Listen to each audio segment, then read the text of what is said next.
Virgo, so please make sure to get my book on Amazon or BarnesandNoble.com.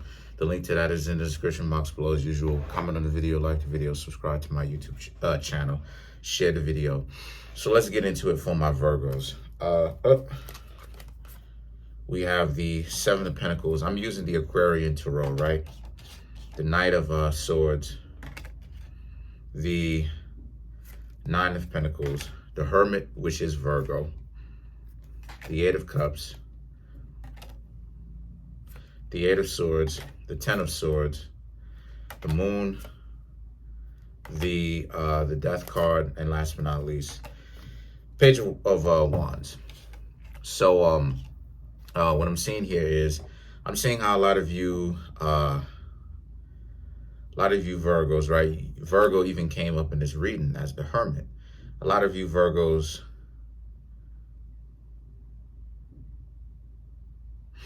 a lot of y'all really just staying in your own lane. Like I said, paying attention to what it is that y'all have got going on. The Seven of Pentacles, the Knight of Swords, the Nine of Pentacles. These are all cards that are about you focusing on the things that you need to do, right? I'm not gonna lie, your attention is kind of split, but obviously it's not a 50-50 split. You are mostly concentrated on the things that you need to do.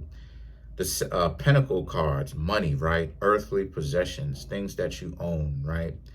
A lot of you Virgos are also thinking about that. Very business-minded around this time. The Hermit and the Eight of Cups represent kind of walking away from romantic relations. I will say that. Why? Because unfortunately, a lot of the time, a lot of you Virgos have assessed that they don't necessarily work out. Me being a Virgo myself, I know on a first-hand basis that, you know, they don't necessarily work out, you know. Why? For the people who aren't necessarily Virgos who are watching this video, why is it that Virgos walk away from relationships? You know, Virgo tends to have a track record of relationships, and the reason why is because it doesn't seem to be working out. It just doesn't seem to be working out. You know, Virgo will try to give someone a fair shake, and if the person is a little bit too stubborn for their own good, you know what I mean? Like for me, for instance, I've been in relationships where, you know, remember it was me and that Scorpio.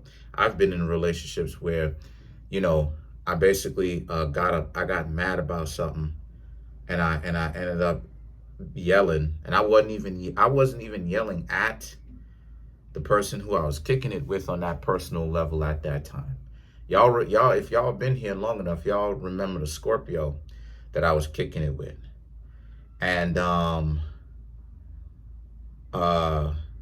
then what happened is, long story short, right, I basically took a break, right, a few hours away, and then I tried to, right, a few hours away because I was frustrated, and then I tried to call the person back because the person who I was dating at that time, kicking it, if you were here during 2016, late 2016, no, excuse me, if you were here early 2017, you'll understand what it is I'm talking about, right? Early 2017.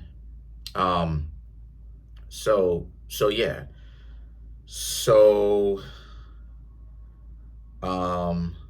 Things ended up, you know what I mean, not necessarily working out between me and this Scorpio, because I tried to call the person back, right, to apologize. Even technically, I didn't have anything to apologize for, because I wasn't yelling at this person. It wasn't any kind of beef between myself and this person. It was really more so just, you know, frustrated, and this person ended up crying because of my frustration or whatnot. And they didn't pick up the phone. So it's like, so you not even picking up the phone and stuff like this when I'm trying to, you know what I mean? I guess you could say correct myself and you know, things of this nature or whatnot, and kind of, you know, make things right or whatnot, you know, after a few hours of stuff like this, of just not hearing from me or whatnot. And this person ain't even picking up their phone. So I'm like, wait a minute though. I'm like, wait a minute. I didn't even do anything wrong to you. I didn't say anything wrong to you. My frustration wasn't even with you. I'm gonna go ahead and try to make something right that, technically speaking, I really don't have to make right, because I didn't do anything wrong. And you don't even have the grace to pick up the phone. It's like, yeah, I'm done with this, because the trajectory of where the relationship is going. And I had to take a minute to kind of explain to people why Virgos leave. It's because sometimes we end up acting like Aquarius and don't say anything, and just leave like Aquarians do, because it's like, you know, you're supposed to know that this Virgo is trying to you're supposed to know that this Virgo is trying to correct themselves. So if you ain't trying to hear that, there's something off there. Now, the Eight of Swords and the Ten of Swords, right? And the Moon represents this being a situation for you Virgos where, you know, there is some credence to it, but at the same time, right, the Eight of Swords, there is some credence to it.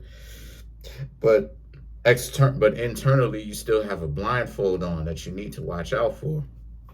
You know, don't get off on the, you know, don't start getting off on the idea that you're right to be loners and stuff like this, and dip out of relationships so much to the point where you end up leaving something potentially good. The Ten of Swords is that you weren't necessarily betrayed, and even if you were, this is a good thing, right? Because it means that you actually get away from, you know, you become more selective, to, especially, right, when it comes to thinning the herd, so to speak, of people who could potentially get close to you so that they could hurt you.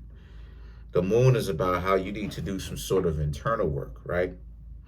You know, yeah, you know, yes, us Virgos need to learn to trust people, you know. A lot of times Virgos don't necessarily have a lot of trust in people, and I don't necessarily blame them, but at the same time, I do blame them to a certain extent. Me being a Virgo myself, because you do have to go ahead and start trusting people, especially if your endeavors are going to work out, especially if your romantic endeavors are going to work out, if your business endeavors are going to work out. So the Death card in the Page of Wands represents how, you know, there's an end to something. And what there's an end to is the Page of Wands, burning down, kind of, how do I say, destroying or bringing destruction, how do I say this? You are, the Death card, right? You are destroying. Destruction. So you're actually, it's a double negative. You are getting rid or destroying the idea of bringing destruction to creative areas and spaces. So let's clarify the Death card.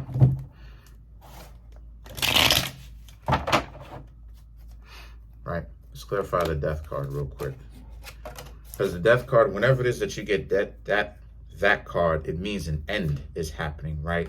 A staunch end, right? The Four of Swords, okay. Three of Pentacles, okay. Seven of Pentacles, right? Time, you know, creative space. Creative spaces, bringing creative energy into places, right, where they're supposed to be, and learning how to trust people, as I said before. The Three of Pentacles, Seven of Pentacles, learning how to be a better team player, right? So all of this stuff is ultimately going to help you Virgos in the long run. Seven of Pentacles, waiting to see if things are going to work out, waiting to see if things are going to work out in your favor, right? And yeah, so willing to actually jump into the abyss. See, not a lot of people are willing to jump into the abyss, which is represented by the Fool, and most people can't even survive in the abyss, because it usually leads to some form of self-destruction. Because, you know, and you know, even to kind of go off on a tangent a little bit, this kind of hit me I guess this is what it means for me to have a Pisces ascendant, because I have a Pisces ascendant. I guess it means, I guess it means that, that the Pisces ascendant for me doesn't necessarily mean that I'm a lame individual. I guess it means that I have to learn how to, jump in, like I said, be as the fool and jump into the abyss and learn how to swim around in the abyss, you know what I'm saying? With sharks, so to speak, right? These energies that could drag you down being the sharks, Anyway, a lot of epiphanies lately. Peace.